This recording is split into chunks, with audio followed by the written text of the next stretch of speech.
Do you want to start investing but not sure where to begin? Are you scared to get started? In this episode of Financial Fornicating with Madam Money and Friends, I hang out with my girl Courtney Richardson, the Ivy Investor.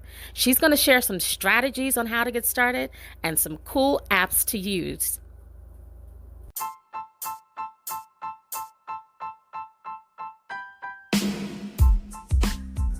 Do you want to start a podcast? The answer is really simple. Anchor. Anchor is a one-stop shop for recording, hosting, and distributing your podcast. Best of all, it's 100% free and ridiculously easy to use. And now, Anchor can match you with great sponsors who want to advertise on your podcast. That means you can get paid to podcast right away. In fact, that's what I'm doing right now by reading this ad. So to get started, go to anchor.fm/start.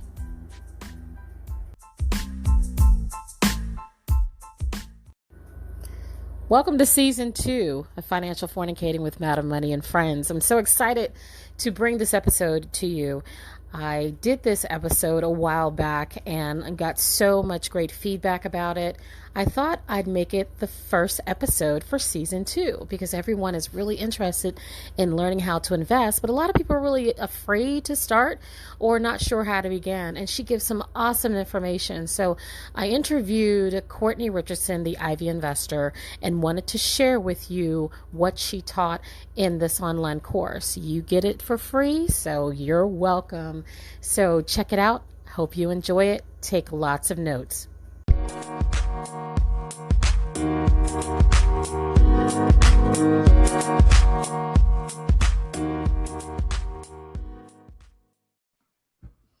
Hello, class is in session. Thank you for joining us. I am so excited to have one of my girlfriends, my girl.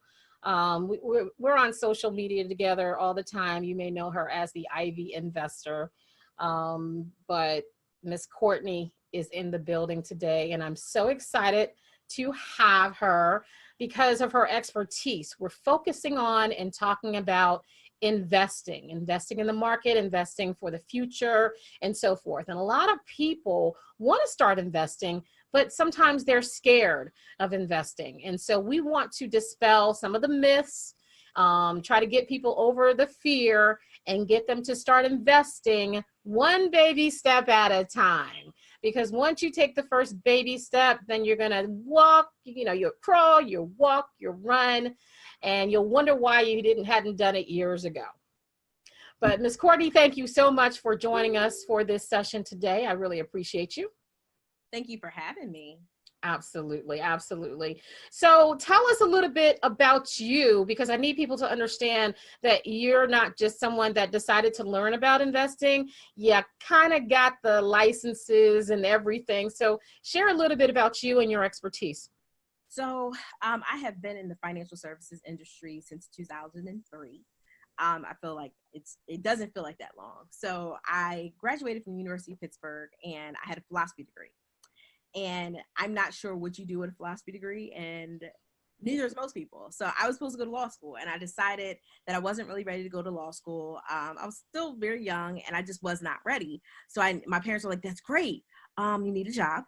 So, so I looked for a job, and the only people that thought about hiring me was American Express Financial Advisors. And American Express Financial Advisors now is called Ameriprise. So it's kind of it's not necessarily what I would call a household name, but people are relatively familiar with them. They're kind of on the same level as Edward Jones. So I ended up working with them, and they said, okay, you need to take this stockbroker's license. I was like, oh, okay, whatever. Right, exactly. I was like, I don't know what that is, but all right, let's go. So, and it's so interesting is that I have a math background, but I never had an investing kind of household. Like my mom was a saver, my dad was a spender. So now all of a sudden I'm being thrust into this world of investing. And I'm like, I guess I'll figure it out. I don't know. So I got my Series 7, got my 60. So Series 7 is a general securities license. And then I got what's called a 66, which is basically understanding the laws of securities, but it allows you to charge people for your advice. So and then I also had a life accident and health, which allowed me to sell insurance and annuities and those types of products. So here I am, 20 something, very, very young, trying to sell people stuff. Mhm. Didn't really go that well, but that's fine. So I ended up working in a bank, and then I ended up working for Merrill Lynch. And at Merrill Lynch, I became a 401k specialist. And then I also then I got a chance to move on as a high net worth advisor. Nice. Average client was $3 million. So that's kind of how I got got my experience or my legs in the investment world. I was building portfolios for high net worth clients. And then 2008 happened. The market crashed. Bank of America Merrill Lynch was purchased by Bank of America. And in March of 2009, I was laid off. So I spent a month in the Philippines because I felt like that's what you do when you get laid off. And boy, I should have known that. Okay. So I didn't get that memo, but thanks for letting me know. So I went to law school from there, and I ended up working after graduation. I got with a really good firm, and I did oil and gas work, which is oil and gas title work. So basically real estate for oil and gas. It was boring. It was probably the most boring. It was like as boring as watching paint dry. But then I started having like my friends transitioning out of their first jobs, starting to have babies, and they wanted to be on the phone with me all day long about investing and about retirement. And I'm like, this is great. I'm really like, this is my passion, but baby, I can't be on the phone with you all day when I have to bill. Like we bill in, I had the opportunity of billing like in big blocks, but some people, if you're an attorney and you're billing in 6-minute increments. Like, so every 6 minutes of your day has to be accounted for. Wow. So, so it was just crazy, but I wasn't that bad, but I still had to account for my day. So 2 hours meant 2 hours I wasn't billing. So I said, listen, I'm going to write a blog because I'm kind of like a frustrated writer. I'll give you this blog. I'll give you the basics because a lot of people just don't know the basics. Right. I'll give you the basics. What a 401k is, what a rollover is, how this all works. You come back to me with your questions, and then we'll move from there. Mm-hmm. And so that's how the Ivy Investor started. So that was my blog. It was a blog about teaching women how to invest in simple terms. That was 2014. It is going to be 5 years old in 2019, January 1st. Super excited about that. But since then, I've been teaching all over the nation about investing. It's been great, but I like to make investing fun because it's fun. It is simple. Just kind of once we start getting the lingo down, you're good. Right. So that's what I teach. So that's awesome that, we have a similar Black background because I have a insurance license and I was with New York Life when I got it. So of course they wanted me to get my series license as well to sell investments. And we didn't work out. We were that couple that really loved each other, but it just wasn't going to work out because of what I did online. And, they wanted me to cease and desist, Madam Money, my book and all that. And it's kind of not what I was going to do. So business decision decided not to do my series. And that's why I'd say I know enough, but, I'm not an investment advisor, nor do I play one on TV. I just have friends like Courtney that are investment advisors, licensed investment advisors. But I love the fact that you make it fun because it can be very intimidating. Anything is intimidating about money if you don't know anything about it, right?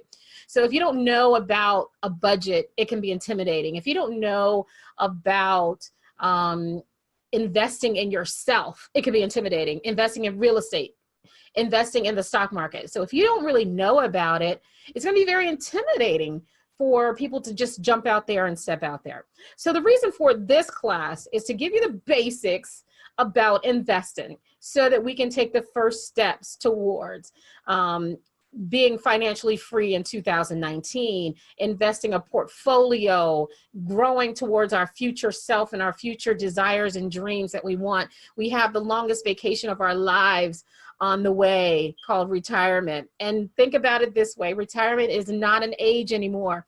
Retirement is a dollar amount. So you can retire at 25, 50, 100.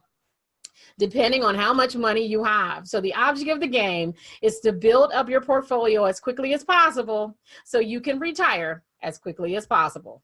Am I right? Yes, exactly. Awesome. So let's start off. When we talk about investing, there are some people that have jobs. There are some people that are self-employed. So let's talk about people who are employees and working. They want to start investing. What is the easiest way for people to get started investing, especially if they work at a job or employees? The easiest way for people to start investing is using your employer plan. Whatever your employer offers in terms of retirement plan, use it. So if you have a 401k, so let's just talk about what those are. So 401k is for profit institutions. So Walmart has a 401k, Amazon has a 401k, Merrill Lynch had a 401k. But then you also have 403Bs, and no one really talks about them. 403Bs are for nonprofits and teachers. So my dad works for the Philadelphia School District. He has a 403B. But then you also have 457s, and 457s are for like municipal services, municipalities. They have 457s.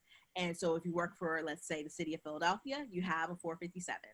And then finally, if you work for the federal government, you have what's called a TSP, or a tax, a thrift savings plan. Mm-hmm. So those are all the what's available for employees. So that's the best place to start, because it comes right out of your paycheck.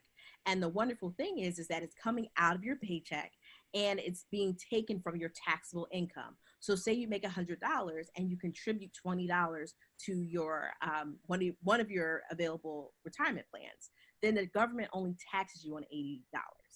So it's kind of like you're getting, so it's twofer. So you're getting it's like a buy one, get one free. So you're getting a tax deduction in this year, but you're also saving or, helping your future self by putting money away. So you're getting, like I said, a twofer. But on the other side that you can also do, in addition to having an employer's plan or using through your payroll deduction, you have IRA options. You have a Roth IRA and you have a traditional IRA.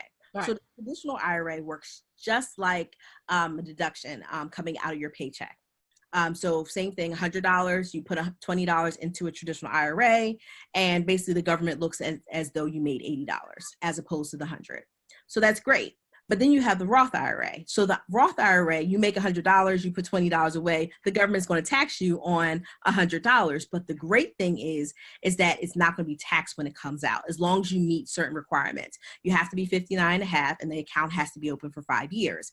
But even still, the Roth is available, so it comes out tax-free. But on the other accounts, the 401k, the 457, the TSP, the 403B, you put the money away, you're not getting taxed on the front end, but you will get taxed on the back end. So what I like to tell people is that you got to mix it up. You want to have some money that's taxable and some money that's not taxable. And that's kind of the beauty of it, because you want to get that tax deduction in this year, because who wants to pay all the money to the government? Right. But you also want to, take advantage of tax-free options, or I guess I call them tax advantage, because they're not necessarily always tax-free, as long as you play by the rules of the game. Because the IRS is like, listen, we're going to give you this good guy. We're going to give you this nice little benefit, but you got to play by our rules. Right. And if you won't play by our rules, that's fine. But what we're going to do is we're going to tax you and we're going to penalize you. Exactly. And so it's one of those tax me now, tax me laters. And it's not that it's a tax-free, it's a tax deferred. So you're deferring the taxes to your future self, or you're taking the taxes now so your future self won't have to be taxed. And it's your choice. You can tax me now, tax me later. That's your choice. And that's a great, I like what you said, mix it up a little bit and you have different options now. Now you want to be careful, in my opinion, to not do everything tax deferred, because even though it may be beneficial for you right now, when you really need that money in the future, you don't want to be heavily taxed on that money. You're going to need that money when you get older, because I promise you, what people don't tell you, it costs a lot of money to get old. It's a lot of money. Health benefits, whatever you need as older. A lot of people like, oh, it's going to live less. Actually, no, it's expensive to get old. So you got to play for that, especially if you want to go on vacation like I do. Like, I plan on my retirement being really expensive. Okay.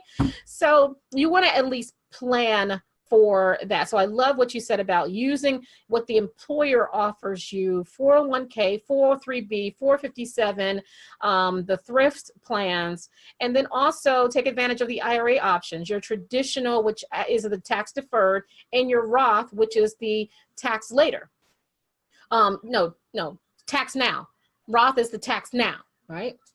So I love those concepts, and those are easy things. Those are things that we can do now. Now, tell me your opinion about this. I tell some of my clients that with their employer sponsor plan, they can definitely do that. But there are other options for investing especially if their employer doesn't match. Now, if your employer matches, that's free money. That is free money. You should be doing something up to or contributing up to the maximum of their match, because that means that they're doubling your money, or 50 cents on the dollar, or a dollar for a dollar. So if you save $10,000 in a year, you're essentially getting $20,000, right? Right. Why would you not use that? And a lot of people they kind of just like, oh, well, I don't think I've heard a lot that my employer doesn't match a lot, or my employer doesn't match enough, or a lot of people don't understand their match calculation. And I think sometimes it's like, on the first 50, it's 50% on the first blah, blah, blah. And you kind of have to work out the math. Mm-hmm. But your 401k provider can actually work out the math for you and tell you exactly how your match works. So the best thing is that use your resources. Give those people get paid, who are managing your 401k, they're getting paid. Call them. Use them. And you don't have to pay them. It's already in there, especially the employer has paid for it. So why not take advantage of that free investment advice from a financial planner that's helping you with your 401k? I think that's what a lot of people get afraid of, is that they think that they have to create their own portfolio themselves. They have to do the math themselves. And that's not their job. So I agree with you. Connect with your plan administrator. Human resources can connect you with them, the 401k administrator. Tell them what you need, what you want. They'll figure out your risk tolerance. Risk tolerance is your tolerance to lose money. You either have a high risk tolerance or you don't, right? So I really, really like that option, to be able to communicate with someone, and it's already free. Your employer's already paid for it. That's one of my favorite. I mean, I noticed that a lot of people don't use it. They're like, oh, wow, I called them and they explained everything. I'm like, yep, that's their job. But I also think it's really important that have you ever heard the saying, like, don't be fast or easy or cheap? I think you've heard one of those, kind of like some derivation of that. Mm-hmm. But I tell people, no, that's what you want your retirement to be. You want it to be easy. You want it to be simple, and you want it to be cheap. And the biggest thing is that when you have mutual funds, a lot of people in whatever retirement account they have, especially by an employer, they have mutual funds as the option. Mutual funds can get very expensive, and there's nothing worse than having the fees eaten away at your retirement. It's like, wow. It's kind of like, you have like a hole in a bucket. So so you want to be like, how can you get the best bang for your buck? One of the best things I tell people is look at indexes. Indexes are they're cheap. They should be cheap. They should be cheap. They're looking at the whole market. So most 401ks, not all, but most, will have the S&P 500 index, which is going to be relatively cheap. It's going to be cheaper than the other options in there. And they also have what's called a aggregate bond fund, which is kind of like all the bonds that exist. So you have like really, really good bonds, what we would consider treasury, which are government bonds, all the way to a little bit of junk. And I tell the students, what is a bond? So a bond is basically you've loaned a company or a government money. And and what they give you are two things. They give you your money back, and we'll talk about how that happens or may not happen. And they're also, for the privilege of using your money, they're paying you interest. So it's the same thing with the credit card. So think about it on the other side. I have a credit card and I spend $1,000 on the card. Now, if I don't pay it by the due date or whatever the case may be, I'm going to get an interest. I'm going to get an interest charge on there. Okay, so that's the privilege of me using the credit card. Same thing, but I'm the holder. I'm the bank. So the credit card is owned by the bank, and now you as an investor, you're the bank. So you're saying, okay, I'm going to loan you my money, and for the privilege of you using my money, you're going to give me a certain interest rate, and I'm going to get that on a monthly basis, a quarterly basis, semi-annual, or twice a year or once a year. Just depends on how the bond is set up. But people like to use that as recurring income, like a regular, like you get a little payment every month or whenever. So keep that in mind, everyone, is that you're probably used to getting a loan and borrowing money. So the bank is essentially giving you a bond in that respect, but you have to pay the money back that you borrowed and the interest, right? So now you're going to flip it up and you're going to lend the money to either a real estate, the treasury, or a financial institution or whatever. You're going to give them the bond, and then you're going to get your money back, hopefully, more than likely, and you're going to get interest on that as well. So you become like the financial institution, and you can create that within your 401k or within your retirement account, your 403b, 457. I want to give the same love to all the other great employer sponsored retirement plans. 401k just gets talked about all the time. 403bs are good. Most of the time 403bs are not matched, but that's okay. The great thing is you can get in this investment world in a safe manner with your employer sponsored plans, but you should know what the difference is between a bond and a mutual fund. When is there a situation where we would not get our money back from the bond? Oh boy. Well, I know that looked like a painful question to you. Well, it's bad credit. It's when so essentially think of it this way, is that, what happens when people have bad credit? How do you get bad credit? Oh, because you don't pay your bills. That's how bad credit happens. Right. And that's what a junk bond is. Junk bond is like, okay, corporation, municipality, city, county, state, you're a little iffy with your payments. Sometimes you don't give people their money back. So what we're going to do is we're going to charge when you go out into the world and say, hey, I need money. They're like, that's great. You need money. But what I need I need to be compensated for the additional risk I'm taking. So that's kind of what a junk bond is. So what happens sometimes, like I said, you get that higher interest rate, but sometimes you might not get that payment. You might not, you might not get your money back. So that's pretty much what happens. Okay, so that's the same thing is if because I deal with financial institutions and I was a lender, right? So if I lend to someone with a very low credit score, the lower the credit score, the higher the risk of them not paying us back, right? And everything costs more with a low credit score.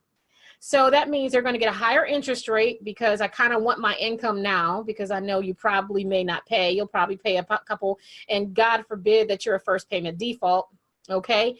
But because you have a lower credit score, I may lend you the money, but your interest rate may be 18, 25, maybe 30%. And that's just the cost of having a low credit score. And so if you don't pay us back, the financial institution has to take a loss, and it's really because the financial institution has to pay back all of the depositors because they use the depositors' money to lend to other people. So it's not that you're not paying the financial institution back, you're not paying back everybody that made deposits into that financial institution. So now the financial institution's on the line and they have to pay all of these people back. That's why they take a loss, okay? Same thing with the bond. You want to deal with junk bonds? Okay, you'll get a bit higher return, but it's a higher risk that you may not get your money back because they may not pay back. Unfortunately, there's a lot of cities and municipalities that have really, really bad credit. So if you have colorful credit, don't be that upset. There's municipalities that have it too, but we've talked about how to increase that. I digress. So we talked about the bonds. Now let's talk about the mutual funds. Now, a friend of mine gave us a great analogy. I use it all the time, that a mutual fund versus a common stock is like a mall. So the mall has many different stores in there, right? So if you invest in the mall itself, if one of those stores happens to fail, it doesn't destroy the entire mall, right? Because there's income coming in from all of those stores.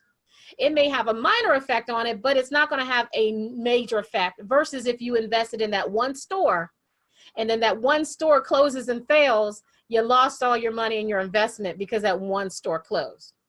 So the mall is like the mutual fund and the common stock is like that one store. Okay. Does that make sense? That's pretty good. I use a cake reference, but that's pretty good. You like that? I do. I think I may use it. You might use that. See? Now, what's your cake reference? Let me hear your cake reference.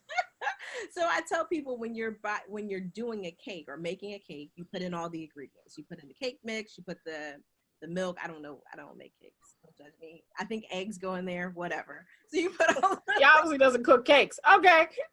But so you put all the ingredients in. And when you mix it up, you put it in the oven and you take a piece of cake. So I tell people when you eat the cake, you're not saying, oh, I taste the eggs there, or you shouldn't say I taste the flour because it's all together. So you're getting a piece of cake as opposed to the individual ingredients. And that's how I make the difference between the individual ingredients, which is stock, versus the cake, which is the final product, which is all of it mixed together. So you're not getting the egg or the milk, you're getting a piece of cake, and you don't expect to get the egg or the milk. So I like that too. I might have to use that one. Okay, good job. So inside of your portfolio, whether it's the 401k, 403b, 457 thrift plans, you can choose, like she said, bonds, mutual funds, whatever, and consult with your plan administrator on the best thing for you and your risk tolerance. But those are options of a mutual fund, and there's millions of different types of mutual funds. There's tech mutual funds, there's railroad, there's so many. Oil, I've invested in oil mutual funds. So there's several different kinds, okay? And it's not expected for you to know the details of each of those mutual funds or those bonds or whatever. That's what that hired professional is supposed to do, and supposed to explain to you how it will benefit you and if it will help you to reach your goal within that. So I really like that. The first step is to leverage what you have with your employer, especially if they match. Do up to their match. Even if you feel the match is a little complicated, do something, because you're going to get free money. I don't care if it's 50 cents on the dollar for the first whatever. You want that 50 cents, dude. I promise. Trust me. You want that 50 cents. Your future self will thank you for the 50 cents on the dollar. Promise. All right, cool. So what if someone wants to invest in like individual stocks? Okay, I think the big one was Nike. Okay, so 2 years ago, Nike was around $50-something when I was on the Ricky Smiley Morning Show. It's now 70, is around the 75 right now. And so I got it when it was right at 75. And so right now it's dipping a little bit. So when the stock dips, I kind of get excited because it's on sale. Okay, let me tell you why. It's on sale because the progression of the portfolio is upward. It's going up. I don't foresee Nike just shutting down and closing down like Roses and what's the other one that just shut down? Y'all remember Roses? It was a store. Oh, dang, I can't remember that store. But don't invest in those. If the trend is going that wrong direction, don't do that. But usually if they're going in that direction, but the stock market doesn't go straight line up, it goes ridiculously up and down, which causes palpitation in people's heart when they watch it, right? So what is the best way if they want to, think of a stock that they want to do? And I'm going to share a little technique that I use for families to start investing together. But what should they look at if they want to consider buying an individual stock? I tell people to invest in what they know. Investing in what you know and what you understand is a great way, and probably the best way to get started. Pretty much if you use it on a regular basis, then maybe you should consider moving from being a consumer to being an investor. That's the biggest thing, is that, okay, let's move the needle. We can still consume, but we can also be an investor also. So for Nike, for example, I purchased Nike. It was about 55 or so. It was a couple of years ago. And I recently got out when it was like 78, 79, because I think it hit maybe 82 at the top. So I was very proud of myself. But Nike, again, like I've been wearing Nikes forever. And one thing I know, since I was a kid, I knew that they had good quality. I knew that I would call them kind of like, as a kid, they were fashion forward, and they're still fashion forward. There were things that kind of caught my eye. And I wasn't the only one. I would see lines around the store waiting for Jordans. And Jordan is a subsidiary of Nike. So I'm like, okay, y'all seem to have this thing together. So the first thing is that I use Nike. I understand pretty much what they do. They sell sneakers. Or pretty much, and we look broader than that, they sell athletic wear, they sell kind of different things, but are all pretty much connected to sneakers and sports. So we understand that. And that's why I tell people to start with what you know, not necessarily that, I automatically love this company, so I should invest in it. No. You got to do a little bit more digging deeper than that. Like I love Land's End. Land's End is owned by Sears. Anybody knows about Sears? Sears went bankrupt, you know, and I knew, and I was watching Sears. So I was like, I love the Land's End, but oof, Sears it's no good. But that's part of the thing, is that you're looking at the company, you're looking at not only the share price, but looking at to see if they're actually profitable. Like Yahoo Finance is my friend. I go in and I will look to see, like, it says financials, and I look in the row, and do I see any brackets? If I see brackets and it says, like, you know, profit and it's brackets, that means they lost money. It's as simple as that. And I went like, and I'm like, well, wait a second, you lost money. Have you lost money? And then I'll start looking like, you lost money every single year. Oh no, player, I can't fool with you. Right. So it's just those simple things, like looking at what you use on a regular basis, whatever that may be. I love Starbucks. I have a Starbucks habit. So, I mean, years ago, I picked it up when I was in law school. So I'm like, okay, well, if the barista knows my name, I should, you know, own a part of this in this company if it's a good company. And part of the reason why I like going to Starbucks is because I like the atmosphere. I like the experience. I like the fact that the barista actually knows my name and knows my drinks. And when I walk in, they're like, hey, Courtney, it's like, cheers. I was like, oh, yes, I love this. And it's been that experience across the board. Mm-hmm. I will never forget, I pulled up to the Starbucks. I was in law school. It was like 2010. I was like right in the middle of finals. I just needed some caffeine to get me through. I pull up to the drive-through, and they were like, here's your cup, and, you know, good luck on your finals. And I was like, wow.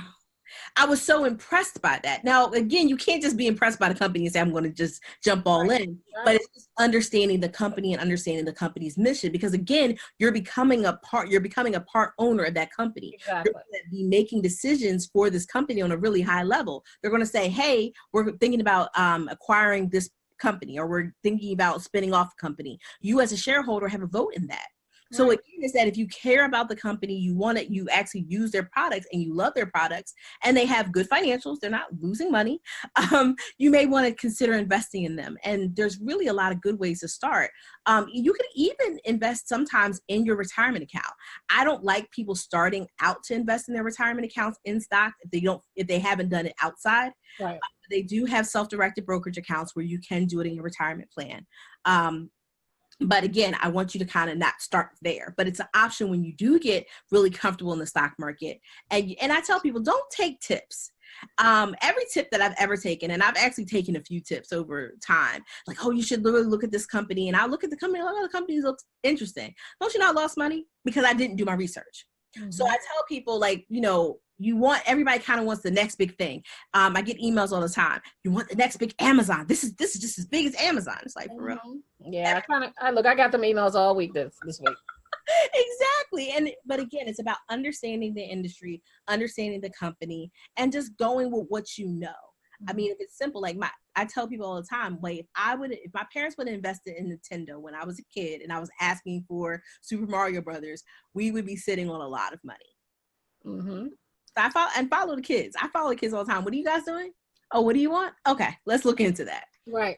And that leads me to what I teach some of my clients with their families, especially if they have families and they have kids, is to do a stock scavenger hunt. And so the stock scavenger hunt is to do what you said, is to go around the house, see what you use the most. And it's, say, if you use a toothpaste, or you have an Xbox, or my son had an Xbox, or you have whatever you use the most, find out who manufactures or makes it. Is the company publicly traded? If they're publicly traded, find out what their stock is selling at.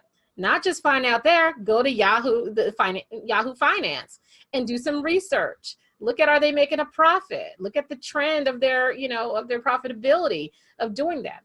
And once you feel as a family, you know what, we want to do that as a family, save up money and then invest together into those certain things. So every time you buy the product, you're buying the product of a company that your family owns within that. So now you can celebrate, on a quarterly basis, how is your company doing?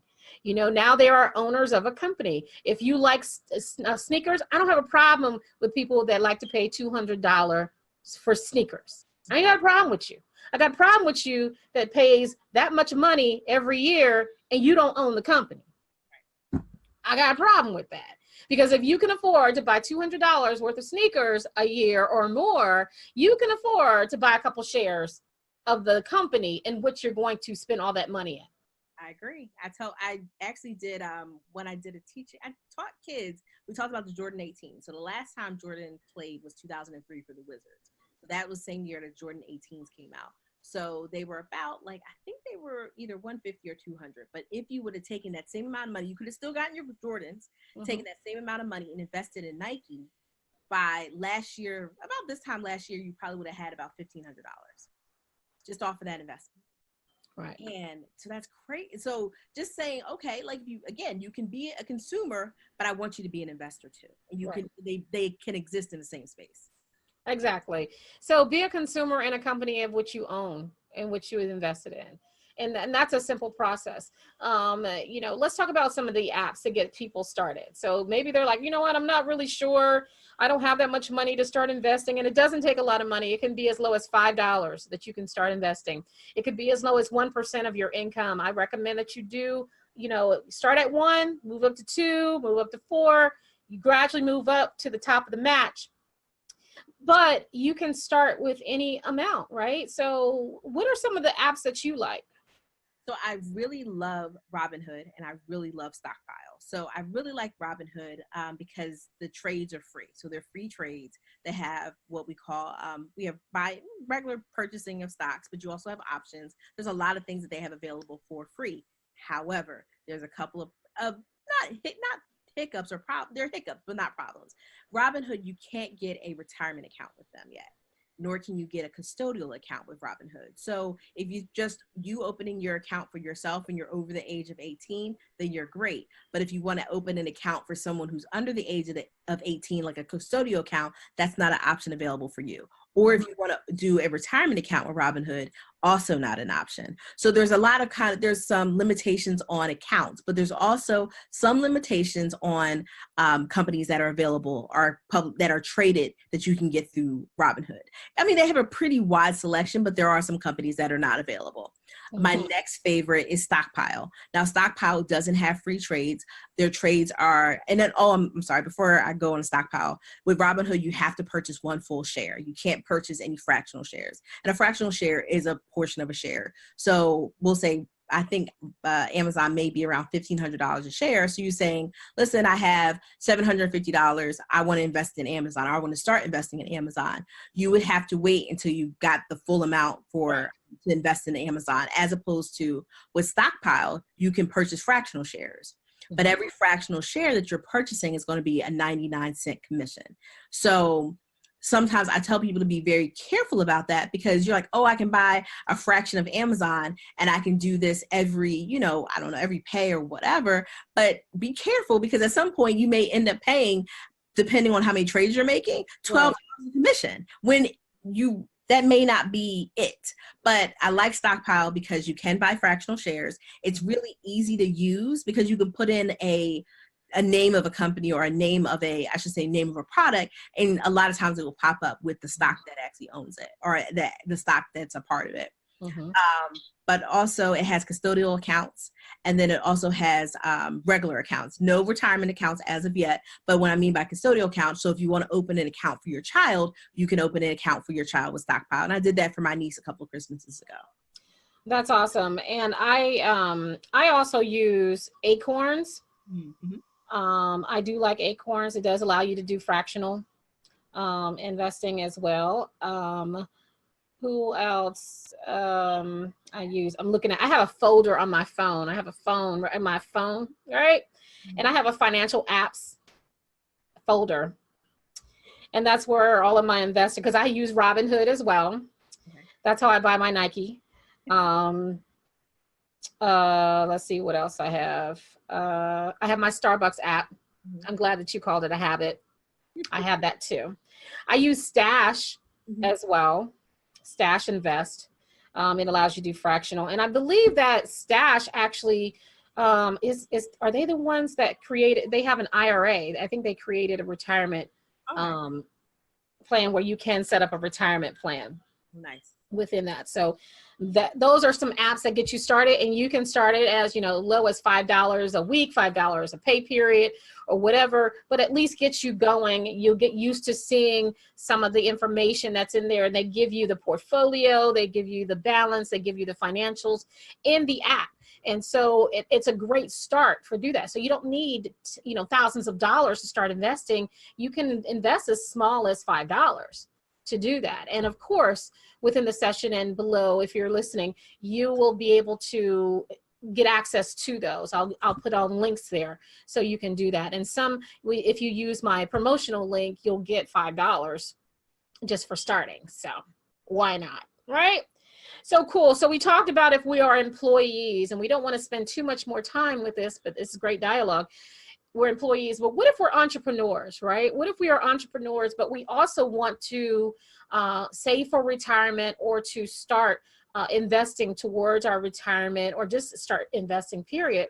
Now, of course, we have the traditional and the Roth IRAs that we talked about, but what are some other opportunities to invest as entrepreneurs?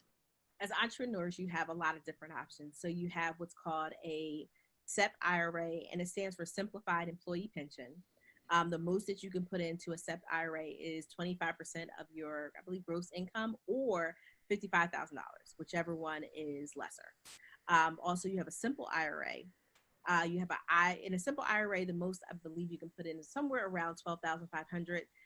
That is the 18 tax year. I can't remember what 19 is. A little bit less that you can contribute, but it's a lot easier to work with. It's kind of simple, but sometimes we say the simple IRA is not so simple. It just depends.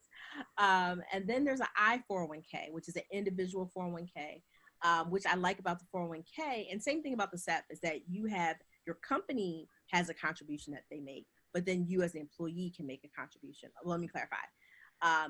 With the 401k, you as the employee make the contribution, and then your company also can make a contribution. With the SEP, it's all from the employer. So it just depends. And as the employee, as the employer, as the entrepreneur, you're the employer kind of employee. So with the SEP, that's kind of where you are. But the 401k offers a little bit more flexibility about where that money is coming from. So I like that for anybody who has, I'll get a little technical, anybody who has an S Corp, I like them to be in that, because it's a little bit more control of what that income is coming in and how it's being calculated, because it helps tax-wise. So we talked about the SEP, the simple, the I-401k. I feel like that's all of them. I think so. I mean, that's good. I mean, that's good to know that as an entrepreneur, you do have those options to do that. And again, I wouldn't just blindly go and just open one up. You should talk to a tax expert or a tax advisor, especially when you're doing your formation of your business, to make sure, one, that you're in the right formation tax-wise, but two, when you create these retirement plans, which one is going to be the best one for you, because you have to determine if you are a sole proprietor or you may be an LLC, C Corp, is the SEP individual, are they good for you? So I'm not a tax expert, nor do I play one on TV. My best friend is just one. So we're going to connect you also with some accountants within our Prosperity Partners, so that you can, or connect with someone you like, know, and trust to talk about that. So it's not just about, the retirement and the investment portion of it. It's also making sure that you're not overly taxed, double taxed, or you're not taxed enough, because if you're not taxed enough, they're going to get your money one way, now or later. Just remember that one. Tax me now, tax me later. The last thing I want to mention is that a lot of people don't realize is the option of using life insurance as an investment tool as well, right? So, I mean, you have, of course, your variable universal life policies. I usually stay away from universal life, but it does have an investment portion of it where you can start investing the cash value. But again, there's a lot of things regarding that. We'll talk about that when we talk about insurance. But one of the things that's out there is the index universal life. So the index universal life allows you to take your cash value and you can purchase what she mentioned on the index. Indexes are pretty good. So there's options that are there as well. So talk to a licensed insurance agent like myself. Are you also a licensed insurance agent? I had all my licenses and I let them go in 2013. Okay, great. But just because she let her licenses go doesn't mean she let the information and her knowledge go. So she knows it. She knows it just as much as I do, probably more. But make sure you talk to an insurance professional as well. So there's several ways that you can start investing. You don't need a lot of money. You can start as low as $5. Start with your employer. And then you can move on to the IRAs, diversify the tax now, tax later, tax deferred, and tax now. Also, if you're an entrepreneur, check out your options for the SEP, and that's the Simplified Employer Pension. Is that what you said? The Simplified Employee Pension or something like okay. That. Also, your simple IRA and your individual 401k. Options for you to start investing for your future self, for that long vacation. And again, retirement is not about an age. It is about a dollar amount. We get there faster by investing. So, Courtney, thank you so much for sharing your expertise with the class and the listeners. I really do appreciate. How can people connect with you, find you, work with you? So I'm usually like in social media land. I'm usually on Instagram and Facebook. Those are the two places. I'm the Ivy Investor on Instagram. I'm the Ivy Investor on Facebook. You can always send me an email, Courtney@theivyinvestor.com. And and my website, theivyinvestor.com. So it's all the Ivy Investors. Okay, great. So it's the Ivy Investor, THEIVYINVESTOR.com. Yeah. Did I spell it right? Well, thank you so much. Class was in session. We had a good time talking about investing. And so, like I tell everybody, I love you. There's nothing you can do about it, but keep in mind, ignorance is not bliss. It's expensive as hell. And we will see you at the next class. Hey there, this is Tara Jackson, aka Madam Money. I just want to thank you so much for listening to the Financial Fornicating with Madam Money podcast, and want to give a special shout out to our sponsors and supporters, Kimberly Singletary, Edeline Francois Dryden, and Candace Arnold.